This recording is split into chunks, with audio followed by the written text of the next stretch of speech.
Coming to you live from WTHI Delsey Studios in sunny Los Angeles, California, the Hush Hush Society presents Declassified Discussions with Slick Frank Sanders and the Molly Wop Band, featuring a special guest.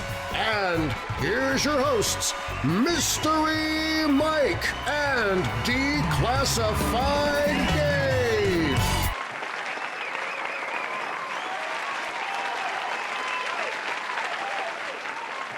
Yes, thank you all for joining us for another installment of the Declassified Discussions.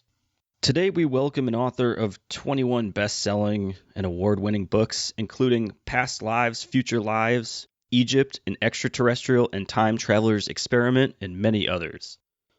He has appeared on television networks including the History Channel and has pioneered the field of progression hypnotherapy. He owns hypnotherapy practice in Los Angeles and has performed 35,000 past life regressions and future life progressions.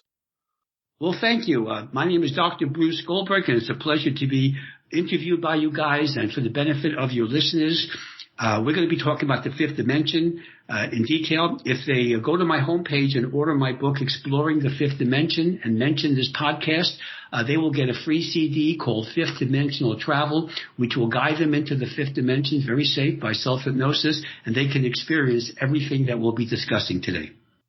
Oh, fantastic. What a great offer. There you go, Hushlings. You heard it here.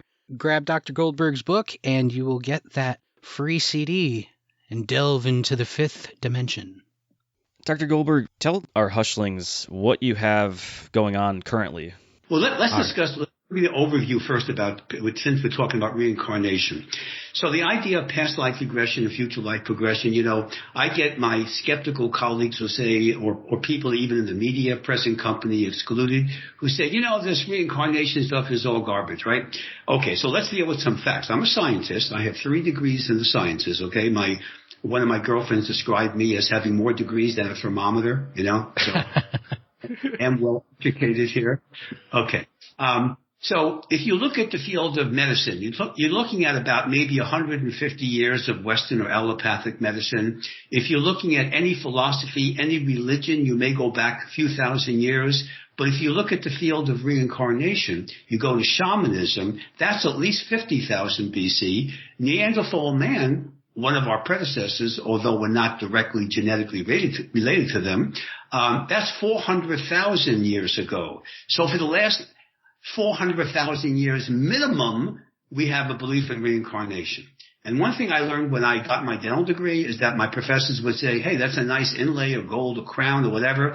If it passes the test of time, I'm impressed. If not, it's a fad. Okay? Well, 400,000 years to me passes the test of time. Doesn't prove anything, but in science we say it gives suggestive evidence. So the concept of reincarnation is not something somebody made up in their bathroom one day. Okay? It's been around for longer than any civilization has been around. So basically, when you're dealing with reincarnation, here's a very simple way in which you and your audience can relate the idea of past lives. We all have dreams. We know from neurological studies, sleep laboratory, dream laboratory studies, that we dream for 3 hours a night. It's called the REM cycle, rapid eye movements. There's no argument in the field of medicine about that. And that's unusual because everything is arguable in medicine. But not that, because we have research for almost 70 years. Now, when you're dreaming, this is not some psychological meandering. Dreams are actually the soul, the life force, the prana of the East Indians, or the subconscious, as we call it here in the West, the alpha brainwave, leaves the physical body and goes into the fifth dimension. So dreams are real experiences on what you could call the astral plane. It's a very common dimension that people go to. So we dream for 3 hours a night, which is about 1,500 hours a year. Dreams are very often sneak previews of past lives. So if you're dreaming yourself in ancient Rome being involved with some Greek goddess, okay, or in the Renaissance or Egypt or wherever they are, if you have a dream about another time period, you're most likely reviewing from the Akashic records one of your past lives. And this can also apply in the reverse going into the future. Now, my first book, Past Lives, Future Lives, was published 40 years ago. It's the first book ever written about taking people into future lives. So yes, my work deals with progression too. And for the benefit of your audience, if they go to my homepage in the upper right-hand corner, they can click onto my YouTube channel. I have 55 different videos of showing of actual people going into past and future lives, including Jerry Springer. I took him into a past lives, and they can see that on my YouTube channel. So now if Jerry does it, anyone can do it. Jerry was very skeptical, but it was a good subject, so it was fun. So anyway, everyone can do this. This has been around forever. Dreams are the sneak previews. The soul enters the body within 24 to 48 hours after birth, so our soul is immortal. It's eternal. You cannot destroy energy. Even conventional physics will tell you that. It's called the law of the conservation of matter and energy. So the body will eventually fertilize a lawn. I'm not saying disrespect the body. No, respect it. But basically, it's temporary. It's like temporary insurance, okay? Your soul is whole life here, okay? Your soul will never be destroyed. It will just reincarnate over and over again until you perfect the soul and get the heck out of here. And that's the main advantage. The benefits of past life therapy is elimination of the fear of death, psychic empowerment, overcoming habits and phobias because you're raising your soul's energy to a higher level, like an energy immune system. You can access your higher self, which actually does the therapy. Not me. I'm only 1%. Your own higher self is 99%. And you can see your past and future lives. Anyone can do this. There's no limitation. We all have the ability to do this. So therefore, I look upon this as an extremely therapeutic, not just a curiosity aspect here. And when we're dealing with this, your listeners, if they do their reading, will know about the Akashic records. That's like a fifth-dimensional computer file which has records of all past, present, future, and parallel lives. I also deal with parallel lives. I call that paragression, going into parallel lives. And people can do that, by the way. On my homepage, there are access to my CDs. People can be trained to do this themselves. Many of my fans or listeners or people who follow my work, they can do this by themselves. I mean, I obviously do this for therapeutic purposes, but you can play CDs or MP3 files and use the experiences that we're talking about here. So this is not something that is unique. Anyone can do it. We all go through out-of-body experiences every night, and I told you about the 3 hours of REM cycles. All your dreams are out-of-body experiences. So doing out-of-body experiences is not unusual. You're doing it for 3 hours a night. And again, we're also doing this for the purpose of psychic protection, to be able to help you get away from the negativity of the world that we live in and to be able to empower yourself. And I call this psychic empowerment. It's very interesting because you touched on a few points that relates to a book that I'm reading by Len Kasten. It's about the secret space program. And he kind of dives into something we've talked about on the show many times. We've had guests talk about it. Andrew Goff, our recent Declassified discussions, he went into it a little bit. He talks about a reptilian kind of archonic entity and how they use the astral plane of our sleep cycles to attack us with negative energy. Critical. That's it. Now, Goth, of course, you're talking about Goth with the time travel aspect with the strings. Is that what you mean? Is that who you're talking about? No, Andrew Goff talked a little bit about how we could possibly be kind of in a prison system. Recent research has shown that we're living in a matrix now. You know, there's actually academic evidence to show that the matrix is actually a reality, that the universe is created by superior beings, and we're like an experimental, like a dolphin in the ocean kind of thing. So that is actually something that science is actually coming up with, interesting enough. But let me comment about the reptilian aspect. My work deals with that too. I deal with time travels from our future. It's one of my books about people coming back in time. But in the fifth dimension, when you're referring to the astral plane, there are permanent residents of that dimension, or that dimension houses some of these extraterrestrials. The reptilians are the nasty ones. They're the ones that are ballistic. They eat their mistakes, so to speak. Okay, so they're nasty. There's no good stories about reptilians. And the grays that people deal with mostly, the Hollywood extraterrestrial. There are real grays there. Zeta Reticuli, by the way, about 25 light years away. That's where they come from. And they travel through wormholes, so the technology of doing that, we know that mathematically. There's really no argument in the field about that. But anyway, the grays are related to the reptilians. And there aren't a lot of good stories about grays either. They're very cold. Yeah. no sexual organs. We never see them eat. All they do is look at you with their weird, big, stupid heads and their eyes. And you know what I mean? It's not a fun story. The Steven Spielberg alien, we call that. But the reptilians are nasty. And yes, this is psychic attack. So going into the lower astral plane, which is what you're referring to, is what you want to keep away from. In my techniques, by using various psychic protection techniques, I train people to go to the upper astral plane, where these reptilians and these greys and some of these other creepy ETs cannot go to. So you're protected, and you can eliminate the effects of psychic attack. Psychic attack will be illustrated by nightmares in the middle of the night, bad luck, what you would call bad luck. There's no such thing as bad luck. It's negative energy. Physical symptoms, anxiety, depression. I think that all suicides on this planet by humans, we're the only animal that commits suicide, by the way, is a result of major psychic attack. And I'm not the only one who has that philosophy, by the way. So, yes, these reptilians are nasty. They come from the Draco constellation, the Dracos we call them. By the way, the current day reptilians have wings. In the future, they actually exist too, but they don't have wings. So they've been de-winged in about 1,000 years from now. But the reptilians are well known. In fact, if you deal with David Icke, you know, his philosophy about the Windsor family and the Bushes and all these big fancy political families, they all have reptilian DNA. ETs, my work with the time travelers have found out, my time travelers book traces the history of the Syrians and the other ET groups, the Lyrans, which are the real nasty ones. The Syrians are the good ones, by the way, but the Lyrans are the nasty ones. Anyway, one of the many nasty ones. My research has shown that there's been interbreeding with ETs in our species forever, for the last several 100,000 years, if not 1 million years ago. Therefore, we all have extraterrestrial genetics. So when someone says, why can't you do a DNA study and look at things, why don't we see reptilian blood if we do a physical on anybody from anyone on this planet? The answer is because we've had so much extraterrestrial blood involved with us, the baseline would be reptilian and other ET blood, so you can't tell the difference, you see? It wouldn't be like dealing with a lizard versus us.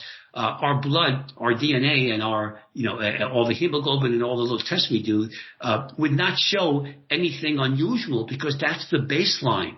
And we've been doing this for hundreds and hundreds of thousands of years. So that's why you can't use just a simple blood test or a DNA test to see whether somebody's a reptilian, you see. We've contaminated the pool, so to speak. But yes, the reptilians are nasty. And again, as long as you... the CD that I talked about, that I would give to your listeners free if they buy my Exploring the Fifth Dimension book, that has psychic protection techniques on there. So they're protected. So if you're protected, you don't have any problems. If you're not protected, which is about 99.9% of the 7.5 billion people on this planet, then you are subject to psychic attack. So basically, you always want to be protected.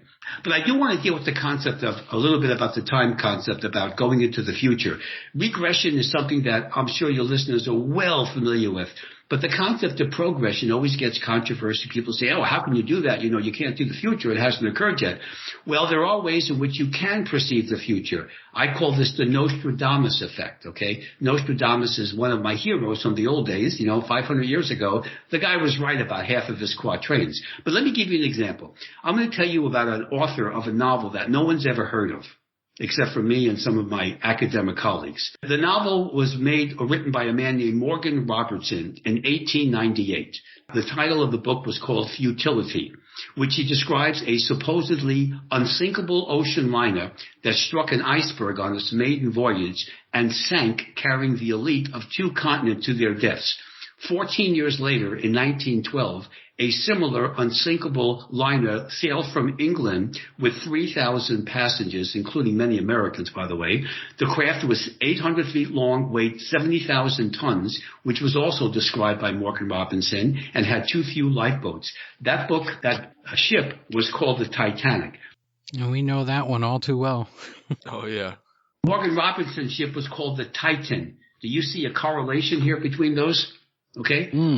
That is brilliant, and that is documented. There's no argument. That novel can be purchased, okay? It's copyrighted, in the whole routine. There's no games played here, folks. So there are people that have done progressions into the future. Many of them have. Edgar Cayce, Nostradamus. You go through the whole list.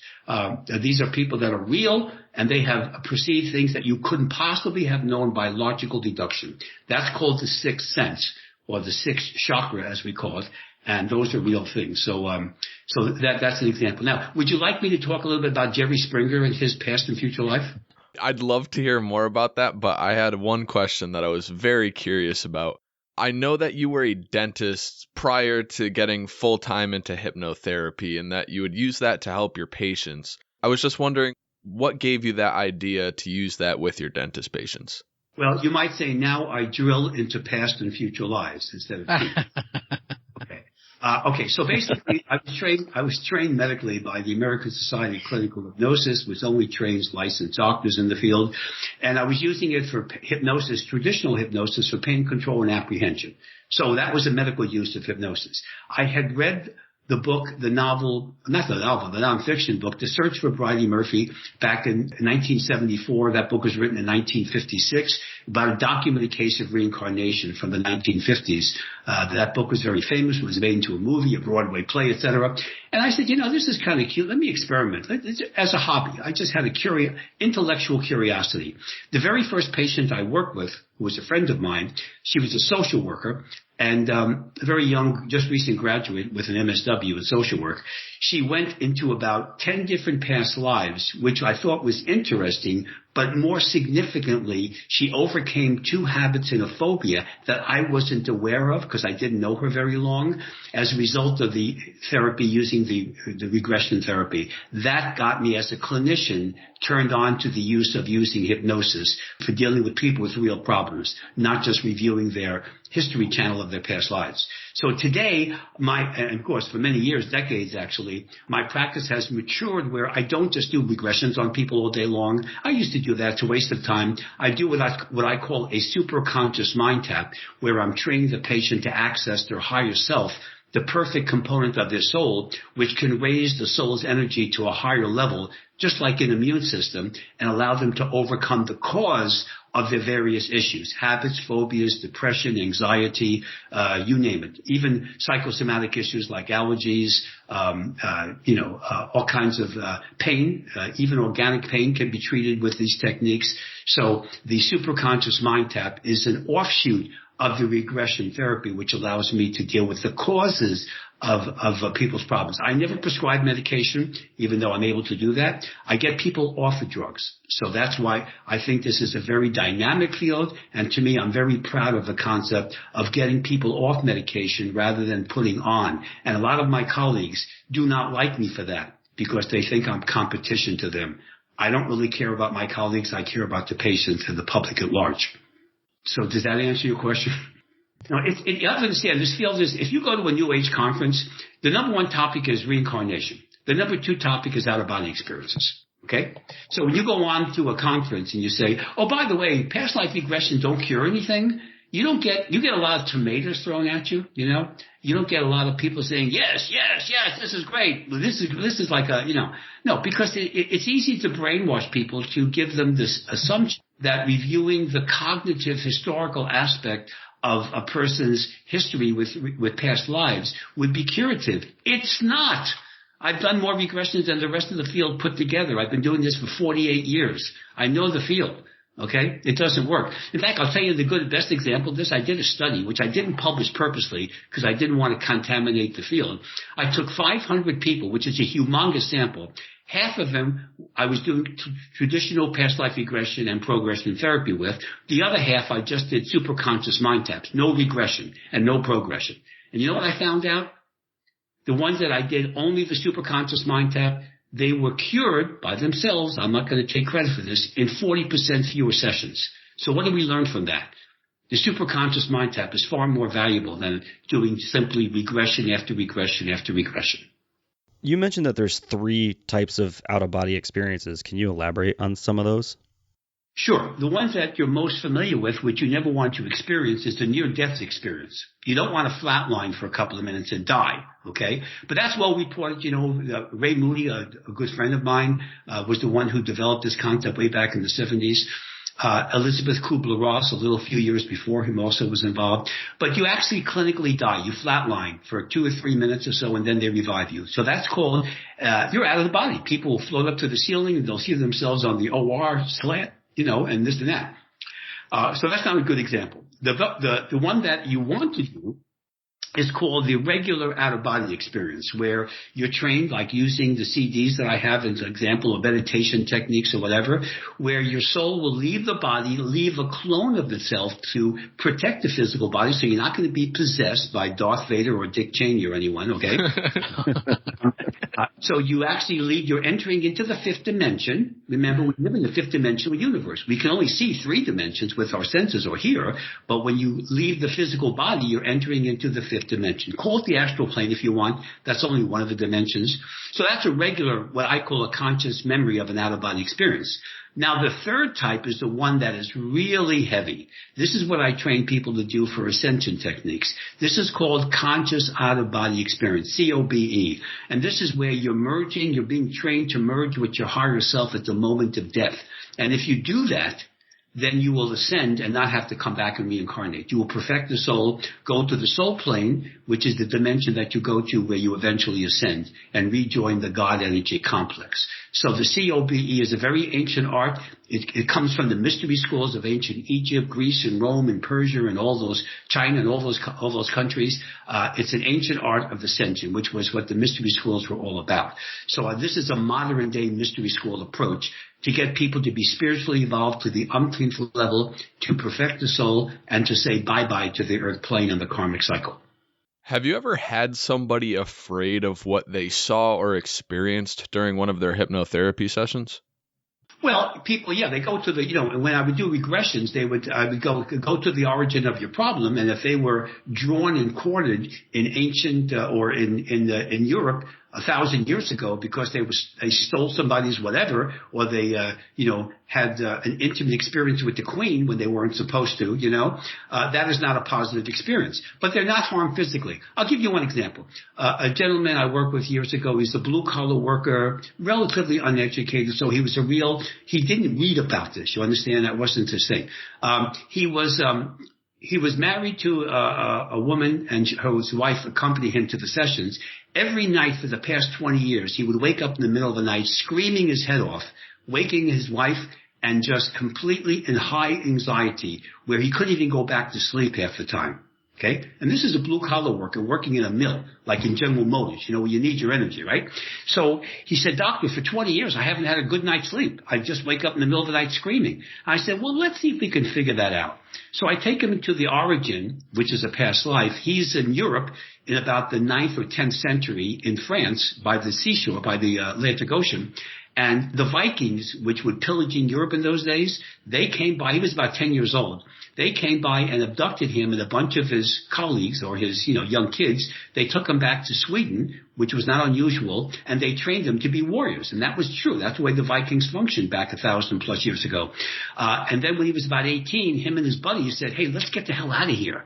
Okay, let's go back home." So they ran away, they escaped, they killed a guard or something because they were kept in cages, they escaped. They went into the woods trying to figure out how they could get back to France. And the Vikings found out that they escaped. They released these well-trained wolves on them, and they tore them apart bit by bit, including him. And that's what he was reliving. Once he relived that incident, and I did my superconscious mind tap to remove the energy basis of that, nightmares ended, and he was able to get a good night's sleep. So but you have to understand, if you were in that room with me when I was doing the regression, this guy was screaming his head off, okay, because he was reliving that experience. There's no harm to that. You say a little anxiety, okay, fine, but he was doing that for 20 years. So basically he was able to end the nightmares, which was nothing but a review of the death scene from a past life, from his Akashic records, and able to resolve it. And see, the resolution is more important than the reliving of the scene, because I'm a clinician. That's what I do. You've stated in past that time travelers, or as you call them, chrononauts. We've talked about the Chronovisor in our Vatican debriefings, and that was a machine where you could supposedly view any point in the past. Do you think that there's any kind of connection there technologically? I have communicated with time travelers, as have many of my patients, and if your listeners want to see the details of that, my Time Travel Smart Future book is extremely detailed on that. There's also a video on my YouTube channel where I actually was on TV, a live show where I actually progressed one of my patients into a future life where she had contact with a time traveler. So yes, I don't know about the chrono. I've heard about that. Any of the contacts I've had or my patients have not confirmed that. That doesn't mean that it doesn't exist. I just can't corroborate that from my own research. I wouldn't doubt that, because can you imagine what the technology is going to be in 1,000 years when time travel will finally be discovered, according to my research, with a man named Tatos and his crew that goes back in time into ancient Egypt for the first time traveler rendezvous or mission, so to speak. We can't even figure out the technology of the next 5 or 10 years, let alone 1,000 years. So I don't doubt that this Chronovisor, whatever you want to call that, maybe was a time traveler invention that was given to the Vatican or was stolen by those guys with the dresses that they wear with the little collars, and use that for their own things. I would love to see what's in the basement of the Vatican. I mean, you have to understand, there's a lot of conspiracy aspect to that. And by the way, it's not just conspiracy. There's a lot of heavy shit that goes on in the basement of the Vatican that we're not privy to. They even have their own astronomical observatory in Arizona. Did you know that? How many churches? You go to an Episcopalian church, you go to one of these Southern Baptists, do they have an observatory in Arizona? No, okay? The only one I know of is the Vatican. The Vatican is richer than God, so they can do whatever they want. Remember, they killed off the Knights Templar to get their money back, you know what I mean? I mean, they have a long history. It's not very good. Okay, so, I wouldn't doubt it, though. I can't confirm it. I'm just saying that I wouldn't have any problems with that whatsoever. And by the way, when it comes to conspiracies, when things like time travelers and ETs, if you can document that and demonstrate that and have it corroborated by independent people, it's no longer a conspiracy. It's a fact of life. I mean, my work, I'm sure that I have a CIA and FBI file bigger than your studio, okay? I don't care. Okay, it's a fact of life. I've corroborated this. When I did my time traveler research, I did not publish that book until 1998. I did about 6 or 7 years of research before that. These people from all over the world, because I have an international practice. My books are translated in 21 languages, which is why I have an international practice. People from all over the world are giving the same information about time travelers. Okay, there's no correlation. They don't know each other. They haven't met. There's no cabal here. So when you get that, that's called, that's very significant. That's corroboration. Okay, so that to me, you can't prove it. You can't prove anything in this field, but you can give suggestive evidence. So that's why to me, it's no longer a conspiracy. It's no longer some psychological meandering or somebody on a bad LSD trip. It's reality. They're reporting the reality. And to me, corroboration is everything. Okay, it's circumstantial evidence, if you want to use the legal term, but it works. And so therefore, to me, it's reality. I have no problem whatsoever. I don't have any problems with my work with time travelers or ETs. Not at all. I don't deal with reptilians because they will eat you. They're cannibalistic. They're creeps. They're the worst example of any kind of living thing. And they're supposed to have a soul, but I'll tell you one thing. It's very dark if they do have one, okay? And the Greys are less evil than the reptilians, but not much. You don't want to have a... By the way, if you deal with a Grey, if any of your listeners out there, if they ever have an experience where a Grey is about to abduct them, all you have to do is say, hey, bro, get the hell out of here. Be gone. We don't care about you. They will leave. They're like seagulls. They scare easily. And they're wimps, but people are just afraid of them. But you can confront an ET. And also, you can wear iron. They hate iron. If you wear iron, they'll never touch you. That's why I wear a suit of armor to bed. Every day. You don't have to look like a knight in shining armor. An iron little ring or a pendant, okay? Or you can just have a little cross from a vampire movie. Anything, okay? I like to throw down the visor, though. Helps me sleep. Fine. Can I discuss Jerry Springer for a few moments here? Sure, we love Jerry Springer. Let's hear. Okay, so Jerry invited me to Chicago up there for his show several years ago. Now, Jerry was very skeptical. He's a lawyer, by the way. He's got a master's degree in journalism, by the way. He's a very well-educated guy, but he's very skeptical, but he was very open-minded. So I took him into a past life in which he goes back to England, the Londinium area, I call that, around 1600 A.D., and he's a member of a group. He's like a knight patrolling the area around London. with a bunch of his fellow merry men, okay? He sees a damsel in distress. This woman is about to be attacked by a bunch of marauders. They're creepy people. So he and his buddies go out there to defend her honor. The problem was they were outnumbered, so Jerry was seriously wounded in battle. He survived.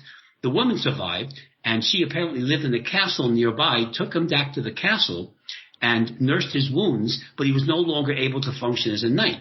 So he became like a butler or something. He was living in the castle for many years, and that was the end of that life. At the end of that life, I asked Jerry to review if you know that woman that you saved and who have obviously extended your life from that past life, if you know her now, who is she? He said, it's his daughter, Kirsty, his current life daughter. So now we have karmic family values with Jerry. In a future life, Jerry is what we call Montana Bobby. He's a farmer in about 100 years from now, and he's providing food to a moon base that we have. And one fine day, when he's doing a sortie from the moon back to Montana, the craft crashes into the ocean and he drowns, and that's how he dies in that future life. Why is that significant? Because in his current life today, he's got a fear of heights and a fear of water, and the origin is not from a past life, but from a future life. Wow. That's crazy. That's wild. Well, if you want to argue with him, that's him. You can. It's on tape. I've got the tape of it, and your listeners can see it on my YouTube channel. You'll just the regression part. They didn't film the progression part, but they most definitely filmed the regression from 1600 England. So, there is a lot of people's issues can be related to past lives. One of my patients was a guard during the Civil War. He was guarding his troops at night, and he fell asleep at his post. And the Union people came. He was a Southerner. He was a Confederate officer. The Union guys came in, killed him and all his people there, and captured him, whatever. So he learned the lesson of falling asleep is a bad idea. In his current life, he had insomnia, severe insomnia. That was related, not totally caused by, but related to that incident. After reviewing that life and, of course, doing the superconscious mind tap, I was able to help him to absolve the insomnia issue, and, of course, it went away.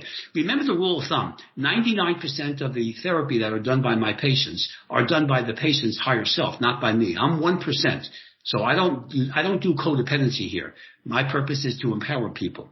Now, one of my favorite cases, which is interesting because it relates to time traveler, this is the only time it's ever happened in my 48-year career.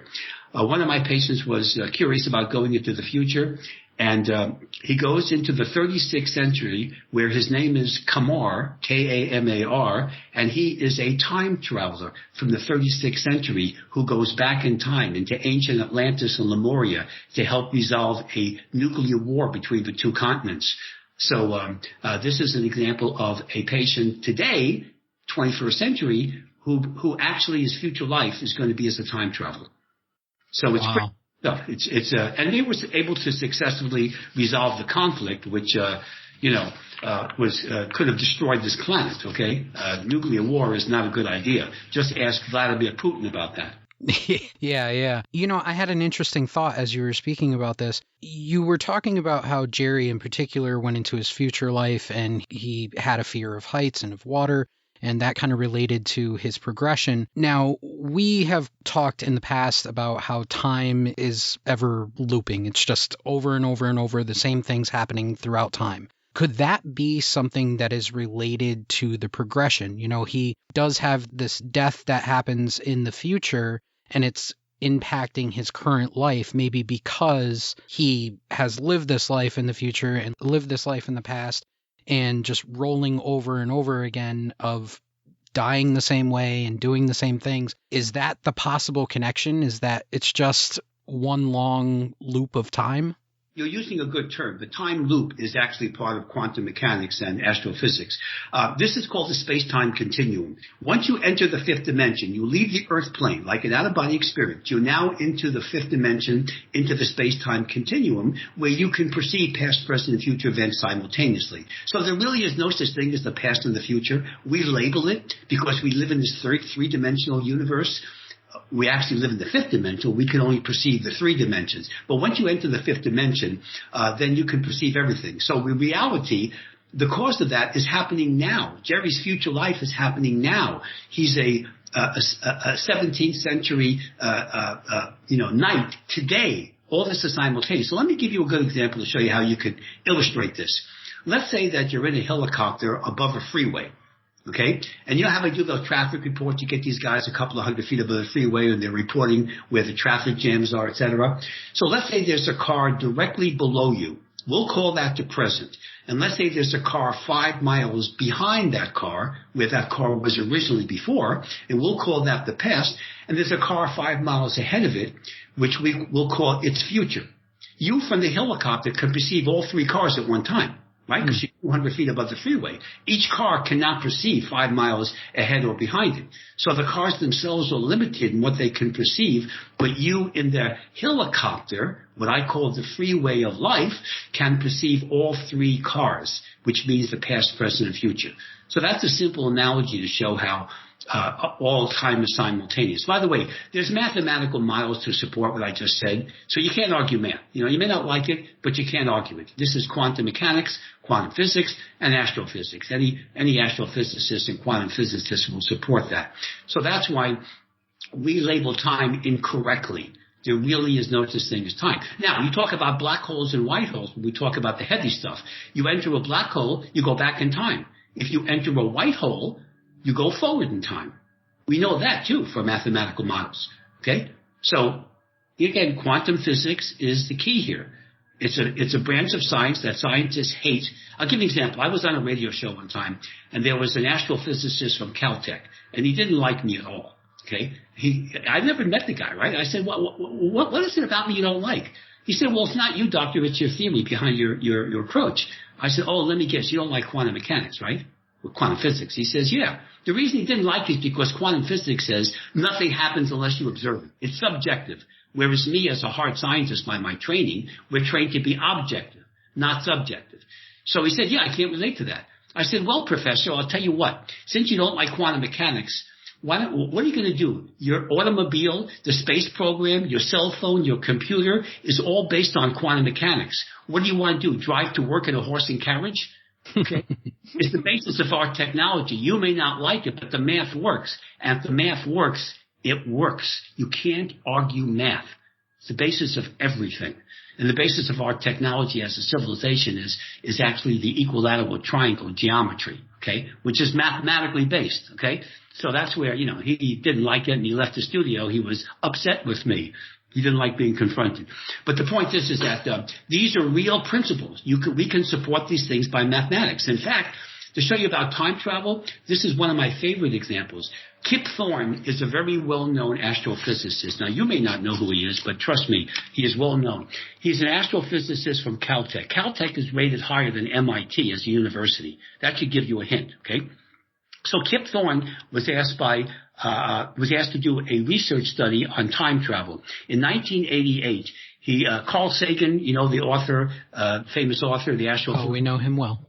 And he asked him to do a research study to support his research on his novel, okay, that was made into a movie, Okay, so Kip Thorne wrote a scientific article in the Physical Review Letters, which is a technical physics journal, in 1988, in the fall of 1988, documenting how an advanced civilization can go into the quantum foam, enlarge a wormhole by using exotic matter, which has negative mass that we can't produce today, and therefore create a time loop and therefore a time machine. So now we have the mathematical model of a time machine, thanks to Kip Thorne. That article came out, 34 years ago? Nobody has ever contradicted it, although they've tried. We don't have exotic matter. They're trying to use that with the superconductors, and all these places to try to do that. But it's going to take 1,000 years. But we have the mathematical model for time travel. So people want to argue with me? Go ahead. Read Kip Thorne's article, okay? This is published by a major refereed, by the way. Just like I've had articles in scientific journals published, you got to get them refereed by 3 independent editors, okay? So this is a real, and he shows you the math to do it. It's very complicated. Unless you know integral calculus, you're not going to be able to understand the math. But the point is, we have a mathematical model of time travel. And we have lots of models. We've had other people who have come up with models of time travel, which mathematically work. We just don't have the mechanics today to actually create it. Now, I know people will argue with me. There's the Montauk Project in Long Island, and I got all this. I understand all that, but I haven't seen it myself, okay?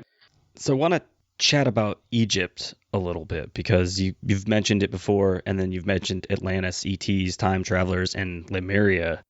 That part of everything you talk about is super fascinating. Can you elaborate on that whole bit? Okay, so let's talk about Egypt. If you talk about one civilization that's the basis of Western civilization today and technology and most of our major disciplines, it's Egypt. In ancient Egypt, women had community property rights, which no ancient civilization ever gave. So if you divorce your husband, who was the pharaoh, or some nobleman in ancient Egypt, you got half his stuff. Okay?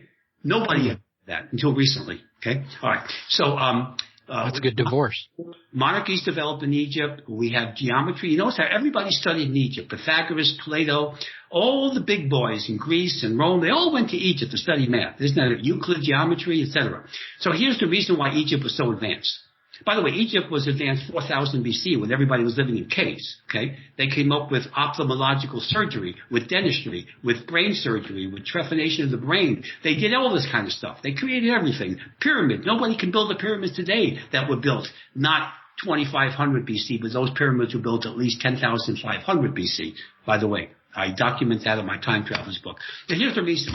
The first time traveler, my research, in the year approximately 33,050, is a man named Tatos. He and a bunch of his buddies go back in time, and the names of them are Geb, Isis, Osiris, and Horus. That ring a bell? Okay? Mm-hmm. Go back into ancient Egypt for their first mission. Their worship is gods, of course. As you know, these are gods from ancient Egypt. Tatos is actually Thoth, who the Greeks called Hermes, by the way.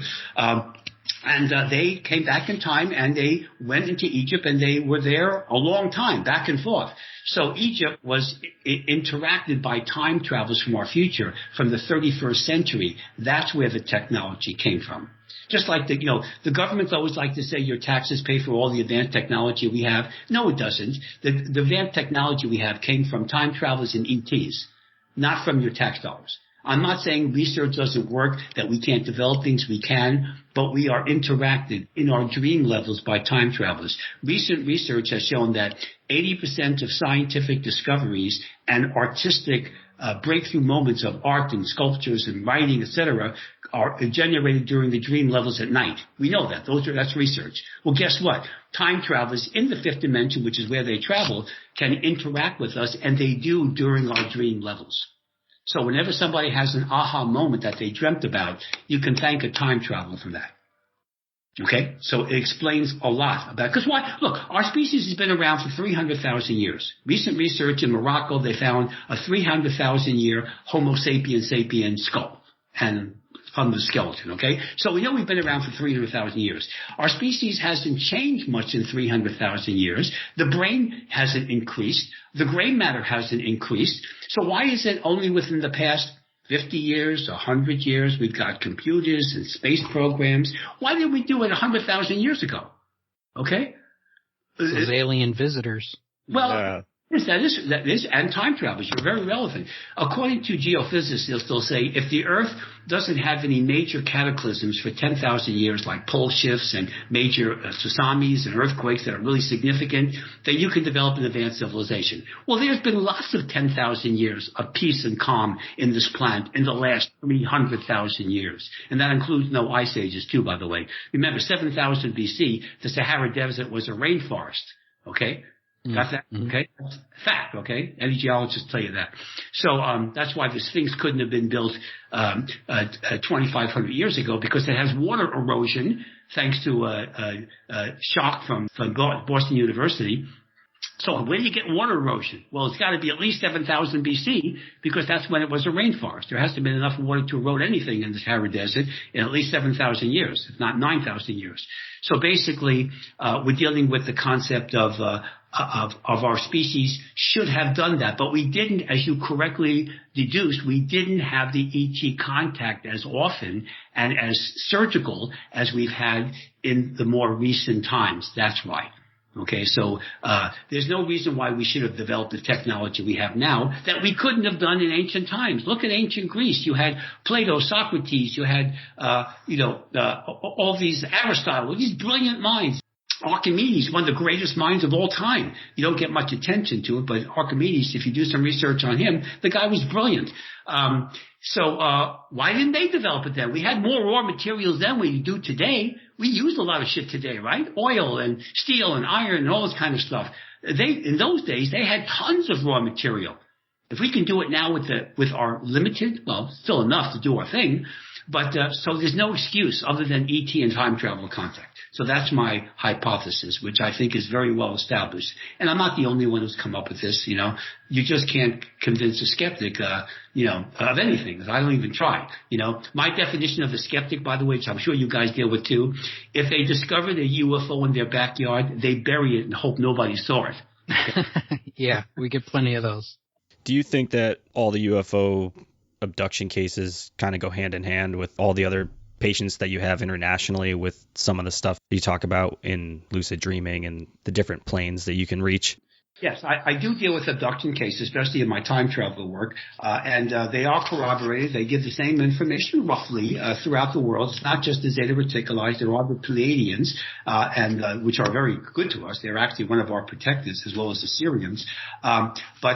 Yes, I think those abduction cases, I think many of them are real. Not all of them. I think there are people that are looking for attention. I think there are people that are borderline psychotic or schizophrenic. I don't doubt that. But that's not going to explain all the cases, especially when you can corroborate the technology. Okay? That's very interesting. To me, yeah, the government does not want you to, you notice how the United States government, although they're starting to release some information recently, but you notice who releases a lot of information? The Mexican government, the South American governments, they release a lot of information about UFOs. Especially the military footage. I've seen a lot of military footage with the Mexican government. On the air, there's an equivalent of a 60 Minutes in Mexico. I don't know the guy's name, but he does if it's still on the air. And he's had generals from the Mexican army saying, yeah, you remember back in maybe you don't remember this, but it was in 1990, I believe it was. There was a major solar eclipse in Mexico City, or somewhere in Mexico. And people in those days, they had camcorders rather than their phones, you know, and they were putting their cameras up to the sun to take pictures of the solar eclipse, right? You know what they saw? About 50 UFOs. That means the ETs wanted us to see them, just like they want us to know about their abductions. Because that's based on the Creator Treaty, which was supposedly done in 1952 or 54 with Eisenhower, where 54, I believe it was, where the ETs made a deal with the American government and other governments too, where you let us abduct your people, not too many of them, although now it's about 8 million Americans, and then we'll give you advanced technology. That's called the Creator Treaty. Well documented, it's been reported many times. The problem with that treaty was Eisenhower never submitted it to the Senate, so he could have been impeached for that. Because all treaties have to be ratified by 2/3 of the Senate, okay? Well, good luck going to the Senate and saying, hey guys, a couple of grays in Edwards Air Force Treaty, and I don't want you to really hassle me about it, but can you put your John Hancock on there so we can get some more technology, you know? Yeah, he'd be impeached for different reasons.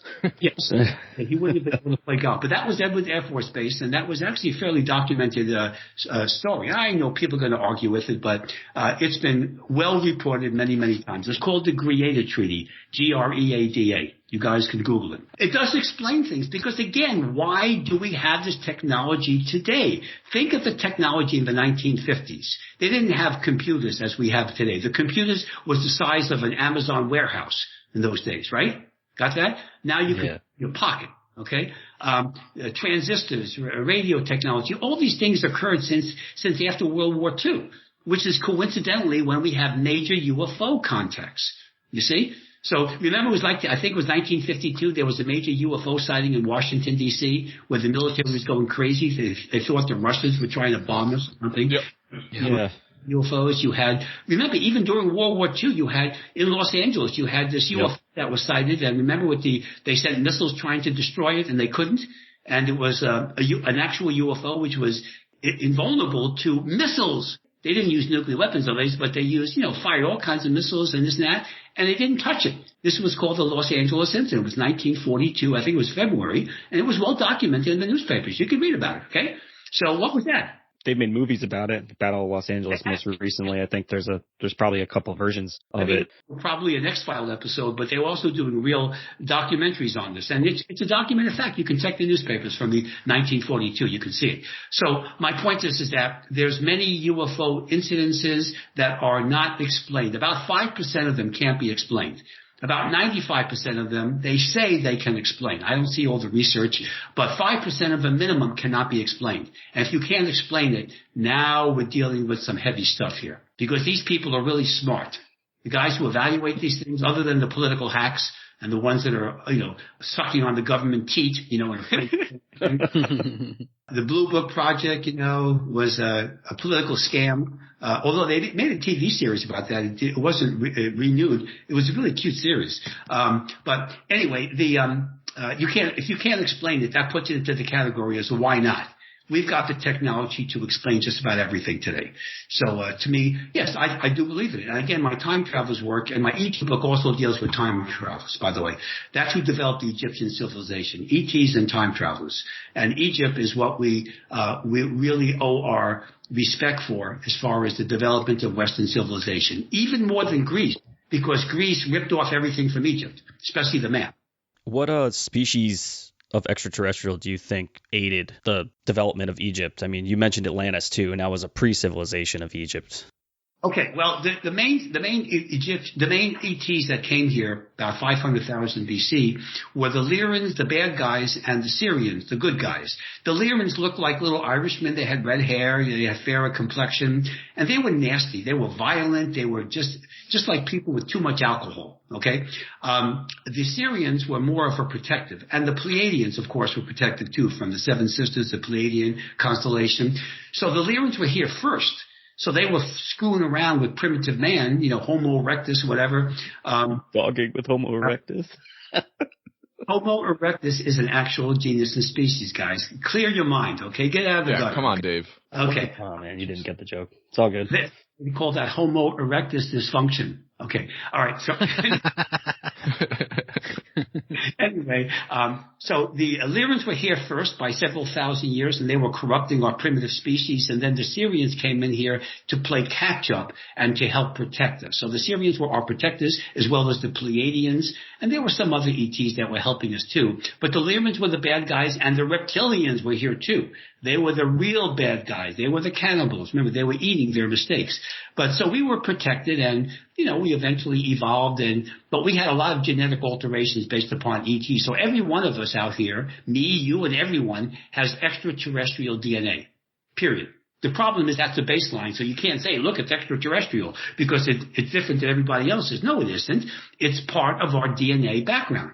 So we all have extraterrestrial DNA. So we're all star children. Just like every human body has elements from stars that exploded, supernovas, iron and carbon, all this kind of stuff comes from the stars. So we're all star children, as well as extraterrestrials. So we may live on the Earth, but we are an extraterrestrial. We have our gray card, so to speak. You've mentioned that there was ancient technology like anti-gravity devices and even nuclear wars way back in ancient times, in the range of 20,000 years ago. Do you want to get into that a little bit? Sure.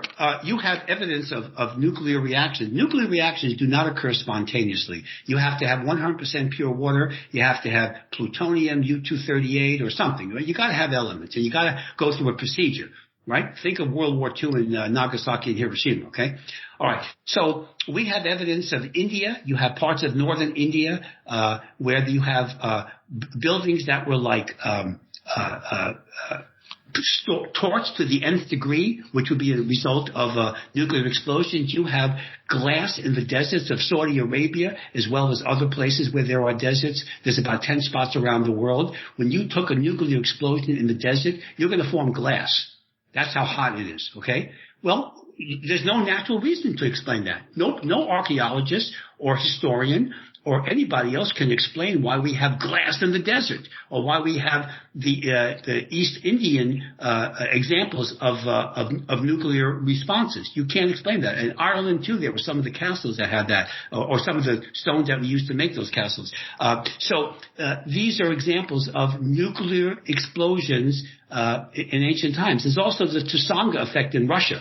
1905, there was this major explosion in Russia, in the middle of nowhere, Siberia. It was called Tusanga effect. I report that in my first time travels book, which was 1905. They even had radiation. Remember, in those days, the Soviet Union did not allow researchers to go in there. But in 1962, they sent a bunch of people there, American Western researchers. They still found nuclear reaction or radioactivity 55 years later from this event. That's obviously a nuclear explosion. It does not occur naturally. And that explosion was heard thousands of miles away, by the way. That is well documented. Okay, they've even done documentaries on that. So, yes, there were nuclear explosions, advanced technology. If you look at the East Indian literature, some of their books, you find the Vimanas, the flying crafts. They called them Vimanas in India. Valixes were the Atlantean version of that. These were flying crafts that would shoot down missiles to the earth. In the Mahabharata, an ancient epic poem from India, they describe a nuclear reaction and a nuclear war. It's very detailed. I give quotes of that in my Time Travelers book. Yes, there's lots of examples. So are these all people making it up? And by the way, when the East Indians wrote about these crafts, these Vimanas they call them, they described them intimately. Engineers have evaluated the literature, and they found that what they were reporting could actually work as a craft. So they weren't just making this up. There was a guy in England about, 15, 20 years ago. He took, what's his name, Da Vinci's drawing for a parachute, developed it, made it to Da Vinci specifications, jumped out of a plane, and it worked. Of course, that's 500 years ago. Da Vinci is the greatest mind in human history, by the way. Every scholar will tell you that. So, yes, there are lots of things that we can't explain. The only explanation is extraterrestrial time travel, advanced technology, and interaction with our species. And Egypt is a good example. So is India, by the way. India and Egypt both have good. Egypt more, because we have more records from them. But nuclear explosions happen not just 1000 BC. Nuclear explosions go back hundreds of thousands BC. So who was around? Homo erectus wasn't doing it. Neither was his dysfunctional colleague. Doctor, we just want to begin to wrap this episode with you. We've held you for an hour, and it has been amazing, the amount of information. It's been fantastic. If you just had one thing for the Hushlings, one quick blurb for them about whether it be regression or progression or time travel, what would it be? Just one takeaway. The takeaway is we can all access our higher self, the superconscious mind, the perfect part of our soul. You can use that to read your Akashic records, review your past, future, parallel lives, and you can use that to grow spiritually, empower yourself, and to decrease the amount of time that you will have to reincarnate and move towards ascension. I call this psychic empowerment. Now, I hope that you guys are linking my website to your site. They can access to where they can order my book and get the free CD, Exploring the Fifth Dimension, and get the free CD of Fifth Dimensional Travel. There's many articles on there. They can click onto my YouTube channel, and they can review a whole bunch of other things that I do, as well as my other books. And remember, I do sessions by computer. I do Zoom sessions or FaceTime or even Skype by computer. So if they want to do that, they're more than welcome to. And on March 24th, like I said, between 12 and 2 a.m. Pacific time, I'll be doing another interview with George Norrie on karmic capitalism, using your spiritual growth to attain abundance while growing spiritually at the same time. Oh, fantastic. Bruce, really quick, I was on the checkout process on your website looking at your books. How can our Hushlings let you know that they were sent to you from here so that they can get that CD and that signed copy? When they order the book on the books link, they can just put down, there's a place where they can type some things in. They can just put down, heard you on Hush Hush, and want your free offer. That's all they have to do is mention Hush Hush. And okay. They will automatically be sent the CD with the book, with the autographed book. Fantastic. Dr. Goldberg, this was truly an amazing experience, and we'd like to thank you so much for joining us and being on the show. Well, my pleasure, and to keep within the theme of the show, I would love to reincarnate with you guys anytime. Oh, that would be fantastic. We would love that. And you can spread the word. You don't have to hush it, okay? Thank you, Hushlings, for listening to another installment of the Declassified discussions, and good night.